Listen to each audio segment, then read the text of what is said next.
She said we'd debrief after shift, but her eyes never met mine in the hallway. Everyone else had already seen the report. But do you know who signed off without asking for my statement? Before I share what happened next, hit subscribe and let me know in the comments where you're listening from. I wasn't the kind of cop who barked orders or broke doors down. I was the kind who carried granola bars for kids, who looked for pets during a domestic call, who stayed 5 minutes longer just to listen. Some folks on the force rolled their eyes at that, said I mothered too much, but it's how I knew I was doing my job right. My shift usually started at 6 a.m., which meant I was out the door by 5:15. I'd kiss my daughter Kara on the forehead while she slept, tiptoe past the dog bowl so it wouldn't clink, and let the early silence of St. Cloud wrap around me like armor. It was a Wednesday. Cold, but not snow on the ground cold. The kind of morning where your breath fogs, but the streets are still dry. I parked in the back lot, sipped from my thermos, and scrolled through the overnight calls. Routine stuff. A noise complaint, a couple of DUIs, one missing person flag that had been resolved already. At 9:42 a.m., dispatch pinged us about a wellness check. Male, late 40s. Neighbor called it in. Said she hadn't seen lights on in days, and that the mailbox was overflowing. No known priors. No open warrants. Standard call. Marla, my partner at the time, volunteered us. She didn't ask me.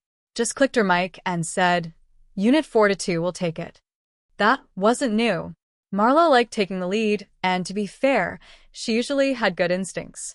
She was sharp, assertive, textbook by the book. We'd worked together for almost 2 years. She was the kind of woman people either feared or admired. There wasn't much in between. The drive over was quiet. I asked her if she wanted me to handle the contact or backup. Doesn't matter, she said. He's probably asleep or on a trip. Let's just clear the call. We pulled up to a modest ranch-style house tucked between 2 overgrown hedges. The lawn looked thirsty, and there was a pale blue sedan in the driveway with frost across the windshield. No movement inside. I knocked once. Then again. No answer. Marla stepped forward and knocked harder. Then she tried the knob. Unlocked. She looked at me. I nodded. We announced ourselves, entered slowly. The air inside was heavy. Not just stale, but sad. You can tell when a house hasn't had laughter in it for a while. There was mail stacked inside the door, unopened cans on the counter, and a single mug in the sink. The lights were all off. In the back room, we found him, Robert Kellman, deceased. No signs of violence. He was in a recliner. TV off. Remote still in his hand. I glanced at the dated medicine bottles on the side table. His chest hadn't moved in what looked like days. Marla immediately radioed it in, and I began photographing the scene for documentation. No foul play. No disturbance. But that wasn't the report she filed. I didn't even see the full write-up until 2 days later, after I was suspended. The day after the wellness check, things already felt off. Marla wasn't returning my texts. Our supervisor, Lieutenant Hayes, gave me clipped answers and said we'd talk soon. Then came the call from Internal Affairs. Due to concerns raised about your handling of a wellness call on November 15th, you're being placed on temporary leave until further notice. I blinked. What concerns? The voice on the line paused. You'll receive the documentation by end of day. Please return your badge and firearm to the desk sergeant. I sat in my car for a long time after that. Hands gripping the wheel. Engine off. When the packet came, my stomach dropped. In Marla's report, she said I'd entered the home prematurely, failed to call for paramedics, and delayed reporting the death. She'd even written that she attempted to redirect Officer L, but that I had dismissed protocol. I was stunned. None of it was true. Not even close. I had my body cam. But do you know what else I had? Trust. I still believed someone would ask for my side. That maybe Marla had made a mistake, or that there was some reason, some pressure I wasn't seeing. I didn't want to believe it was personal. Not yet. But it became clear real fast. Nobody was looking for the truth. 2 weeks into suspension, my union rep called me, hesitant. Look, I probably shouldn't say this, but Marla's getting fast-tracked for promotion. Lieutenant slot just opened up on B shift. Guess who they're backing? I felt something in me lock up. Not explode. Just solidify. It wasn't just betrayal. It was strategy. Marla hadn't made a mistake. She'd made a move. And I was the collateral. That night, I sat in Kara's room as she colored. She looked up and asked, "Mom, why aren't you in uniform anymore?" I smiled gently. "I'm just taking some time off." She nodded, then went back to drawing. But inside, something shifted. Because while I had never believed in revenge, I did believe in truth. And I had the footage. I hadn't watched the footage yet. Not because I was scared of what I'd find, but because I already knew what was on it. I didn't need proof for myself. I was there. I saw the dust dancing in that silent room, saw the way the man's body had folded into stillness. I documented every second of it. But I had to see what Marla had done with my presence, how she'd twisted it. So I played it. Laptop open. Curtains drawn. I sat alone at the dining table, the one covered in Kara's crayon marks and half-finished sticker books, and hit play. The date stamp appeared. Audio clicked on. I heard our footsteps. My voice calling out. His name. My calm suggestion. Let's give it a beat. See if he answers. Then the second knock. The quiet way we entered. My steady breath. Marla's pacing. The radio crackle as she announced the code. It was all there. The truth, as clean as daylight. And not a single thing aligned with what she'd written. I sent the footage to my union rep first. He texted back, "Holy SHD. This changes everything. Let me push this upstairs." But upstairs didn't want to hear it. Days passed. Then a full week. No updates. No retracciones. My rep finally called again. His voice lower, more careful this time. "Look, off the record? There's talk you're being phased out. Quietly. They don't want a media mess. Marla's name's getting floated at the city council level. They won't risk bad optics." I leaned against the kitchen counter, phone pressed tight to my ear, and stared out at the backyard. Bare trees. A rusted swing swaying in the wind. "You're telling me," I said slowly, "that the footage means nothing?" "No. I'm telling you it means too much." That was the moment I realized the truth wasn't enough. Not unless someone saw it. I didn't post the footage right away. I'm not reckless. I'm a mother. A former officer. A woman who spent years believing in systems. I believed that truth, if protected, would eventually protect you back. But silence is a kind of consent, and I'd been silent long enough. Still, I needed to be smart. I blurred Kelman's face. Muted his name. Cropped the timestamps. I wasn't out to hurt a grieving family. I uploaded it to a burner account on YouTube. Captioned it. Bodycam footage. St. Cloud Wellness check. Official report doesn't match. No commentary. No opinion. Just the footage. I didn't expect what came next. Within 12 hours, it had 3,000 views.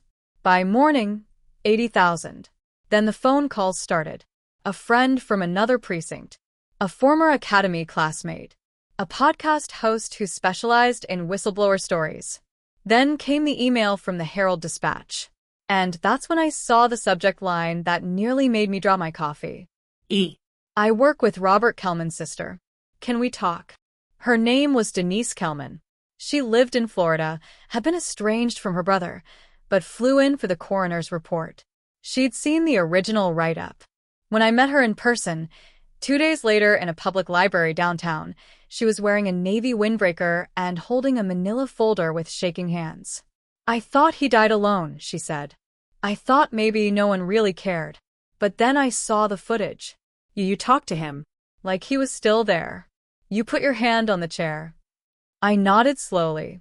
I didn't know anyone was watching. She swallowed hard. Well, I was. And now the rest of the world is too. The department issued its first statement 48 hours later. It was vague. Cold. The kind of press release you write when you're hoping it all just blows over. "We are aware of recently circulated footage pertaining to a wellness check on November 15th. We are reviewing all relevant documentation and conducting an internal assessment." But the media didn't let it go. Local outlets started digging. And that's when someone leaked the original report, Marla's report, to a journalist. Side by side, the discrepancies were impossible to ignore. I didn't hear from Marla directly, but she blocked me on everything, which was telling. She didn't ask me why I leaked it, didn't try to defend herself. She knew exactly what she'd done. Meanwhile, Kara had started asking more questions. She'd heard kids at school whispering, "Your mom's on YouTube. Is she going to jail?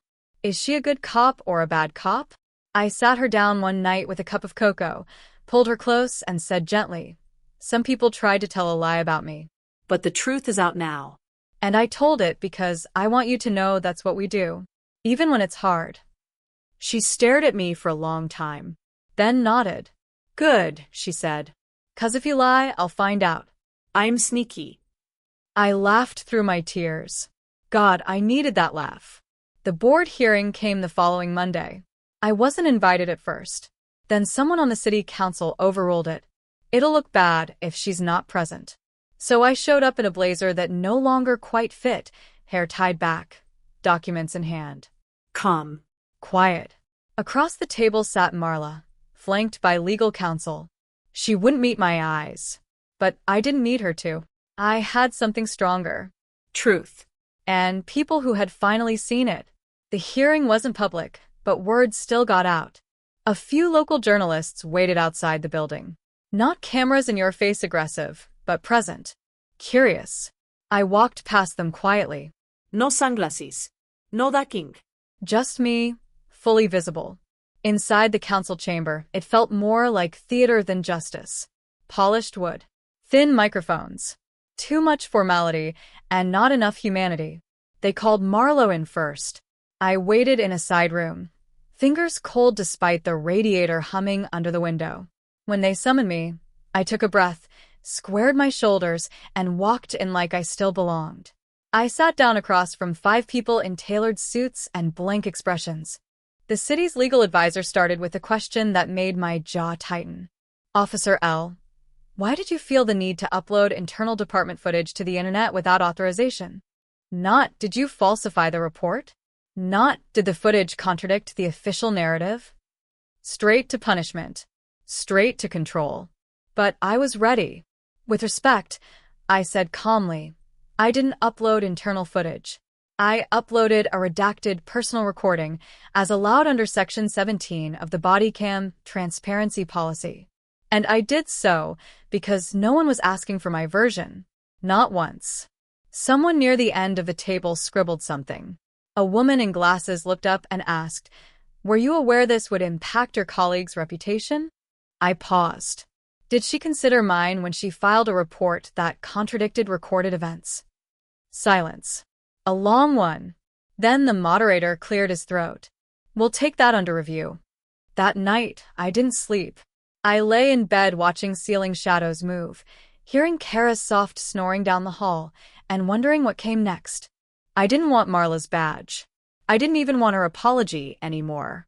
I wanted what she took from me back. My reputation. My peace. My life. Over the next week, 2 things happened. The city council quietly dropped the suspension from my file, citing lack of procedural integrity. Marla withdrew her candidacy for the lieutenant role. She hadn't been fired. She hadn't even been publicly reprimanded. But something worse happened to her. In her world, she lost the image she'd crafted. The clean, crisp, no mistake officer everyone admired. Now, she was the one from the video. Then came the email that shifted everything. It was from a nonprofit, Silent Shield, an organization that supported officers and first responders who'd experienced retaliation for ethical decisions. They'd seen the footage. Read the coverage. They offered me a fellowship. 6 months of paid time to speak at forums, train departments on ethical documentation, and help design a better reporting protocol for small-town agencies. It didn't fix everything, but it gave me something back. A voice. A platform. A path forward. I accepted. Not out of spite, but out of resolve. And I remember what the director said during our first Zoom call. "We don't need loud voices. We need calm ones with receipts." You've got both. A few weeks later, I ran into Marla at the grocery store. It was a weird moment, the kind where the world narrows.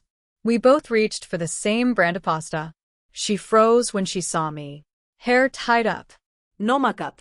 Same tired lines under her eyes.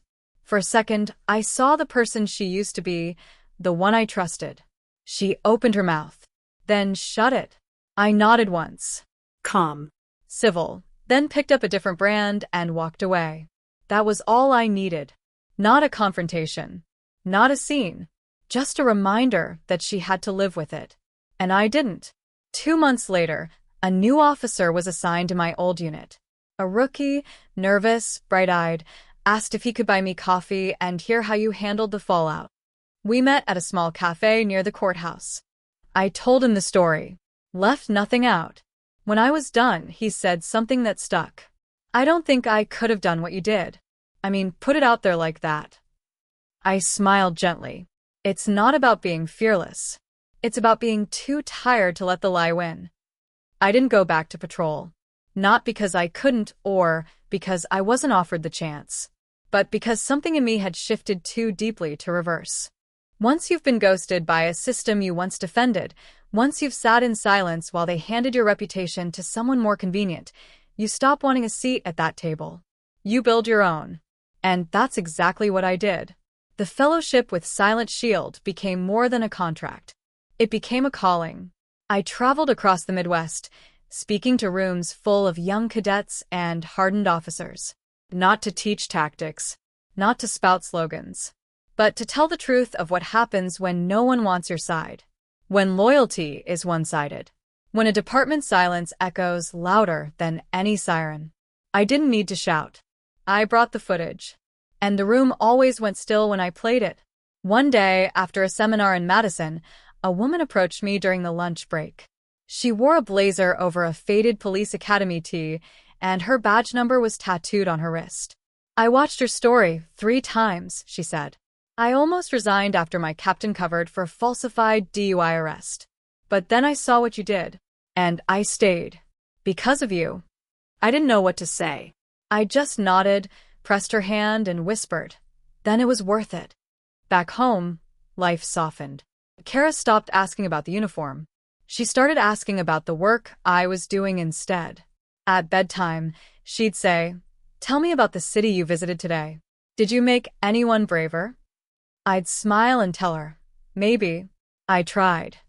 One morning in March, I got a small envelope in the mail. No return address. Inside was a handwritten note. Just 2 lines. I was wrong. You didn't deserve that. M. There was no signature. But I didn't need one. I folded it once, slid it into a drawer, and never read it again. Not out of spite. Out of peace. That chapter was done. The town eventually moved on. Marla resigned the following fall. No press release. No scandal. Just a quiet exit. Rumor was she'd taken a private consulting role in another state. Let her go. She wasn't mine to chase. The footage? It's still online. But now, it's part of a training module used in 3 state academies. They don't label me. They don't mention the suspension. They just call it the cost of silence, a case study in report integrity. I was once afraid the lie would define me, but it didn't. What defined me was the choice to speak, even when no one wanted to listen. To tell the truth, not for revenge, but for freedom. To show my daughter that strength doesn't always wear a badge. Sometimes it wears silence. And sometimes it presses upload.